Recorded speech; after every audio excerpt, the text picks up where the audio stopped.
This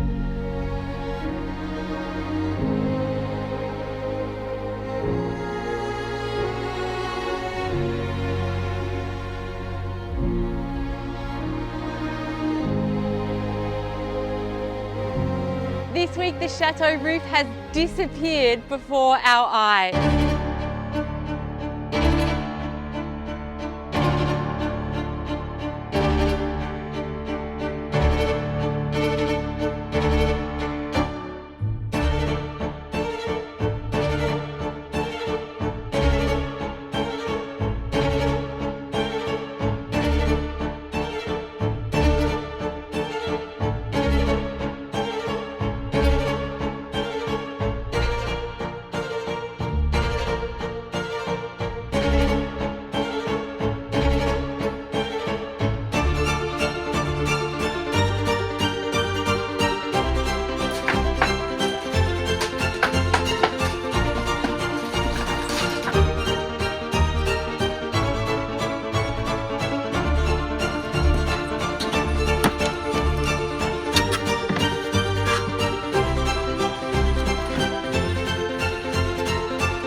Bon, on est actuellement en train de démonter l'ancienne toiture et on s'est aperçu que sur l'ancienne partie de toiture, il y avait une partie qui avait été couverte.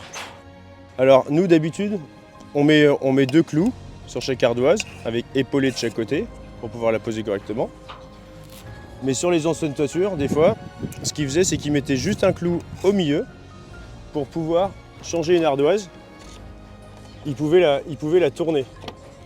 Ils pouvaient la tourner comme ça.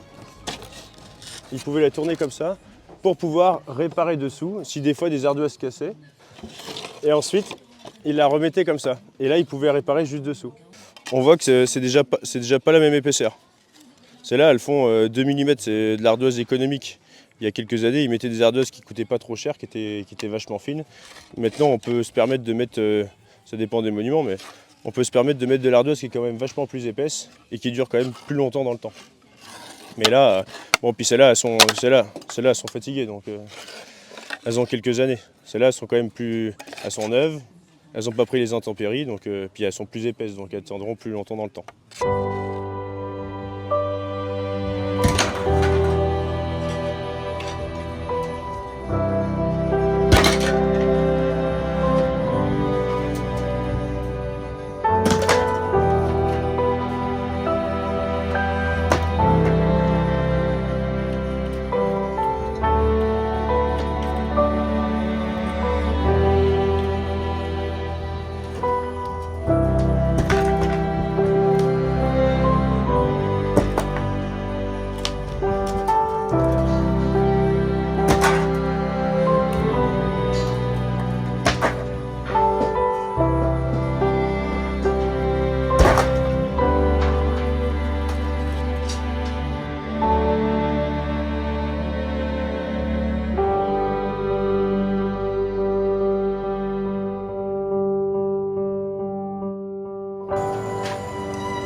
vient de recevoir la commande d'ardoise avec un peu plus de 1000 ardoises, 1100 là, on en a à peu près. Et donc, quand on reçoit une palette d'ardoise, ce qu'on fait, c'est qu'on la trie. Parce que dans l'ardoise, elles ne sont pas toutes identiques. Donc, ce qu'on fait, c'est qu'on prend toutes les ardoises une par une. Et ce qu'on fait, c'est qu'on les trie. Donc, pour les trier, généralement, nous, on prend un réglé pour voir celles qui sont droites. Celles qui sont droites, on les prend. On regarde aussi l'épaisseur. L'épaisseur, parce que des fois, ça peut varier. Normalement, elles font toutes 5 mm, mais des fois, elles font entre 3 et des fois, elles font jusqu'à 6, même 7. Donc, ce qu'on fait, c'est on regarde toutes les épaisseurs. Ensuite, ce qu'on regarde, c'est savoir l'arrondi. L'arrondi, on regarde si elles sont convexes ou concaves. Donc, celles qui sont convexes, c'est pour la partie arrondie sur le dessus de la toiture. Ensuite, pour le début de la toiture, au niveau de la gouttière, ce qu'on fait, c'est qu'on regarde pareil. Mais là, comme vous le voyez, elles sont arrondies, mais dans le mauvais sens. Par rapport à celle-là, c'est pas du tout la même. Donc celle-là, on s'en sert pour le début, pour la partie concave. Et ensuite, on a des fois, pour les parties les plus arrondies, ce qui est le plus convexe sur la toiture, nous on appelle ça de l'extra coff, c'est celles qui sont vraiment le plus arrondies. Donc on arrive sur 7-8 différences d'ardoise. Alors comme je disais, pour la partie concave, au niveau de la gouttière, on utilisait les ardoises qui étaient courbées à l'envers. Et là, à cet endroit-là, on met celles qui sont un petit peu à l'envers et celles qui sont le plus épaisses. Parce que à cet endroit-là, entre les ardoises, il y a un petit peu de jour quand on les pose. Dessous, il y a du vide. Et du coup, il faut mettre les plus costauds, donc les plus épaisses. Après, quand on remonte sur la partie droite, on met de l'ardoise normale qui est bien plate, épaisse aussi. Et ensuite, on part sur la partie convexe qui est bien arrondie. Et là, on part avec de l'ardoise qui est coff, donc arrondie dans l'autre sens. Le contraire de la partie concave.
In one of our recent videos, Tim and I did a walk around to have a look at all our outstanding tasks for projects that we wanted to progress. And one of the tasks that I was really keen to do was to get these doors painted and back on. Now, one of these doors is the door to Pernol's very first shower, which is still not finished. We have some electrical works that we're waiting to complete there, but if the door can be finished and go up, that would be very helpful. The other doors are the hot water room for that room and also the entrance for that sort of apartment area. But one thing that I really want to progress as soon as possible, and I'm going to try and do it this week, is to finish painting and preparing the wooden frames that sit around this incredible wallpaper here up on the first floor. This is Edward's room. We've covered it in other videos, so do have a look back if you're not familiar with the room. This incredible wallpaper is the bespoke wallpaper called Pernol from Farrow & Ball's Pernol Papers collection, which we just adore. But what will happen is, with all the wallpapers here at Pernol, they are laid on a wallpaper backing, on a Hessian backing, on a burlap backing, and then they have a frame which beautifully finishes and frames the paper. So my goal is to paint the frames, cut them all to size, and finally get these frames up. This room Can't progress much further than that for the moment until we get some electrical wires behind the burlap on this facing wall here. But we are using the same colour that we've used throughout this room and then also throughout the ensuite that we've just finished and the shower. In fact, this is Farrow and Ball's lamp room grey. It is in dead flat, so it's got this beautiful chalky matte finish, which we just love. And you can see it on the boiserie, on the wood panelling here, where we partner it with Pavilion Grey. Let's get to work.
Well, it's so wonderful to be working back in this room again because it's been a couple of months now since we laid the 3 wallpaper panels, but I finished the borders now on 2 of the panels, which is fantastic. I've just got a few little touch-ups to do where the nails have gone in, and then hopefully in the coming weeks our electrician will come and be able to put in the electrical wires behind the Hessian backing of the wall facing us, and then I can start working on hanging the wallpaper on that wall, the final wall of this room. But just as a reminder, the paint colours we've used here are an exact match to the original 18th century paint colours, so it's really wonderful to see this room, the boiserie in this room with its original colour palette. I still need to paint the boiseries, so the wood panelling above the fireplace. I still need to paint around the window here. And remember, this wallpaper is bringing back to life a motif of a wallpaper that was found here at Pernod. So every time I come into this room, I'm reminded of the significance of that, and this room really does hold a very special place in my heart.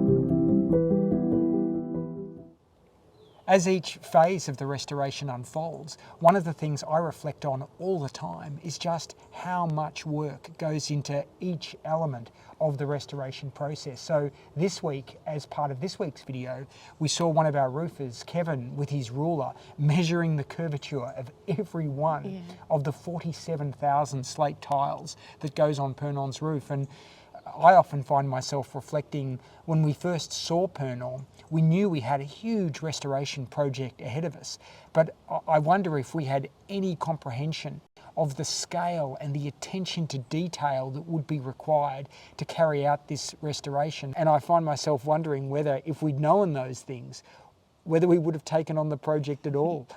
Maybe we would have, maybe we wouldn't have. We'll but never actually, know. this is my favourite phase of the restoration of the roof, when those slate tiles come off and you get to see the incredible skeleton of the roof, that really wonderful charpente, the oak frame, and all the craftsmanship that went into creating it. And actually, if you've ever wondered what happens to some of the original slate that comes off Pernon's roof, now you know. And remember, if you'd like to follow the restoration of Château de Pernon more closely, we post regular stories on Instagram. We post an exclusive weekly video on Patreon, where this week Tim takes an up-close look at that incredible oak frame that supports Pernon's roof. Otherwise, just hit the subscribe button, turn on your notifications, and we'll keep you updated here.